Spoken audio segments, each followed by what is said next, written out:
नमस्कार दोस्तों, स्वागत है आपका अपने चैनल मैजिक मास्टर में। आज हम यूपी टेट के मद्देनज़र अधिगम में पठार प्लेट्यू कर्व से संबंधित कुछ एमसीक्यू कर तो चलो शुरू करते हैं। Let's start. क्वेश्चन नंबर 1 है, सीखने के वक्र में पठार का अर्थ है ए तेज़ी से सीखना, बी सीखने में गिरावट, सी सीखने की गति में अस्थायी रुकावट, डी सीखना समाप्त होना। तो इसका राइट आंसर है सी सीखने की गति में अस्थायी रुकावट। नेक्स्ट क्वेश्चन, सीखने के पठार का प्रमुख कारण क्या है? अत्यधिक प्रेरणा, मोर मोटिवेशन, बी थकान टायर्डनेस, सी अधिक अभ्यास मोर प्रैक्टिस, डी रुचि में वृद्धि इंक्रीज इन इंटरेस्ट। तो सीखने में पठार का प्रमुख कारण है टायर्डनेस यानी बी थकान। नेक्स्ट क्वेश्चन है, पठारी वक्र किसका संकेत देता है? ऑप्शन ए स्थायी असफलता, बी अस्थायी ठहराव, सी पूर्ण सीखना, डी तेज प्रगति। तो इसका राइट आंसर है बी अस्थायी ठहराव। नेक्स्ट क्वेश्चन, निम्न में से कौन सा पठार का कारण नहीं है?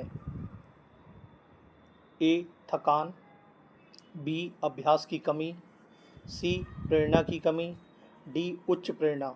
डी ऑप्शन है उच्च प्रेरणा मोर मोटिवेशन, यही सही आंसर है, ये पठार का कारण नहीं है। नेक्स्ट क्वेश्चन, शिक्षक पठार की स्थिति को कैसे कम कर सकता है? यानी जो सीखने के अधिगम में जो रुकावट आती है उसको कैसे कम कर सकता है? ए दंड देकर, बी पढ़ाई रोककर, सी नई विधियों का उपयोग करके, डी परीक्षा बढ़ाकर। शिक्षक पठार की स्थिति को कैसे कम कर सकता है? दंड देकर तो नहीं कर सकता है, पढ़ाई रोककर भी नहीं कर सकता है, नई विधियों का उपयोग कर ये पठार की स्थिति को कम कर सकता है। तो इसका राइट आंसर है सी।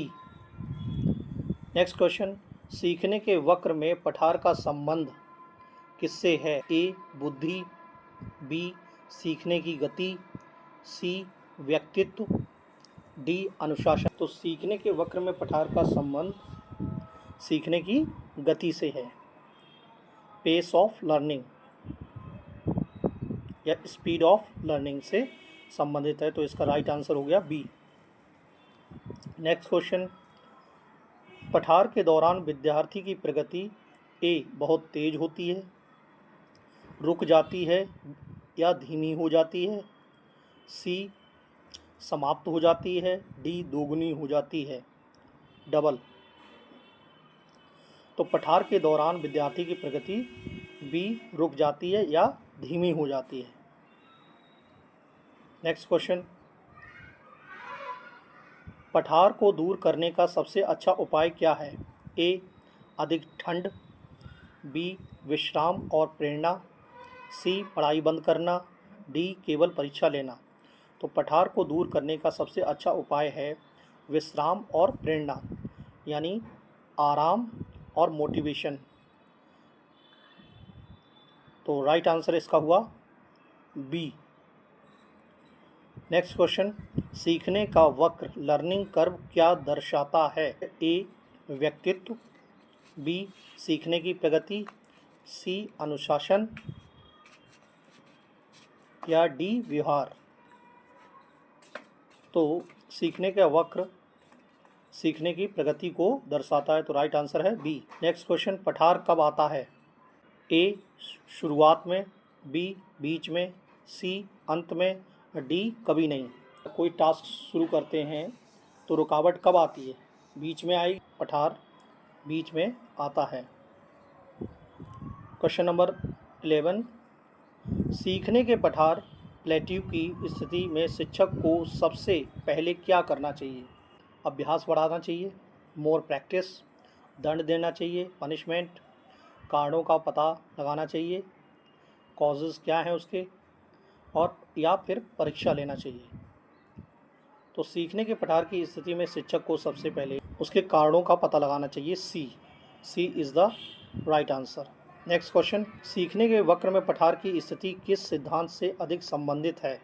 ए अभिप्रेरणा सिद्धांत, बी अभ्यास सिद्धांत, सी अधिगम प्रक्रिया की निरंतरता, डी सीखने की गति में परिवर्तन। सीखने के वक्र में पठार की स्थिति सीखने की गति में परिवर्तन यानी option D is the right answer. Next question, पठार का संबंध निम्न में से किससे नहीं है? थकान, बी प्रेरणा की कमी, सी रुचि में कमी, डी उच्च बौद्धिक स्तर। पठार का संबंध, प्लेट्यू का संबंध थकान से भी है, प्रेरणा की कमी से भी है, रुचि में कमी से भी है, उच्च बौद्धिक स्तर से इसका संबंध बिल्कुल भी नहीं है। D is the right option. Next question, question number 14, यदि विद्यार्थी बार बार अभ्यास के बाद भी प्रगति नहीं कर रहा है तो यह स्थिति दर्शाती है अधिगम समाप्त हो गया है, ए बी पठार की स्थिति, सी उच्च उपलब्धि, डी सीखने की विफलता। तो इसका राइट आंसर है बी। नेक्स्ट क्वेश्चन, पठार को समाप्त करने के लिए कौन सा उपाय सबसे प्रभावी है? ए एक ही विधि को बार बार दोहराना, बी नई शिक्षण रणनीति अपनाना, सी पढ़ाई बंद कर देना, डी केवल टेस्ट लेना। मोस्ट इफेक्टिव स्ट्रैटेजी कौन सी है? तो इसका ऑप्शन राइट ऑप्शन है बी नई शिक्षण रणनीति अपनाना, न्यू मेथड्स ऑफ टीचिंग। तो B is the right answer. Next question है, सीखने के वक्र में पठार आने का एक प्रमुख मनोवैज्ञानिक कारण है? ए बुद्धि में कमी, बी अभिप्रेरणा में कमी, सी आयु में वृद्धि, डी परीक्षा का डर। सीखने के वक्र में पठार आने का एक प्रमुख मनोवैज्ञानिक कारण है बी अभिप्रेरणा में कमी। B is the right option.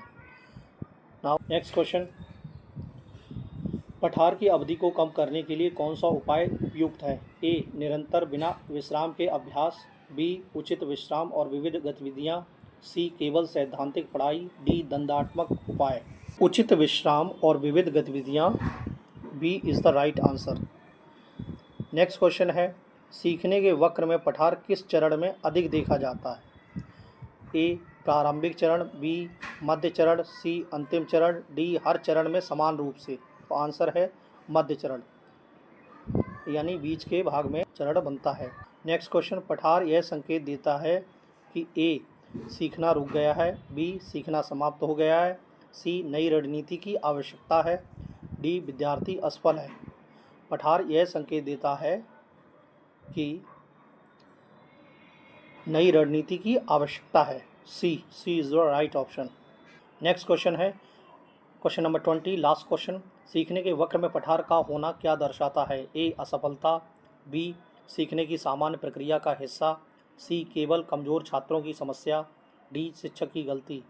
तो इसका राइट आंसर है सीखने की सामान्य प्रक्रिया का हिस्सा।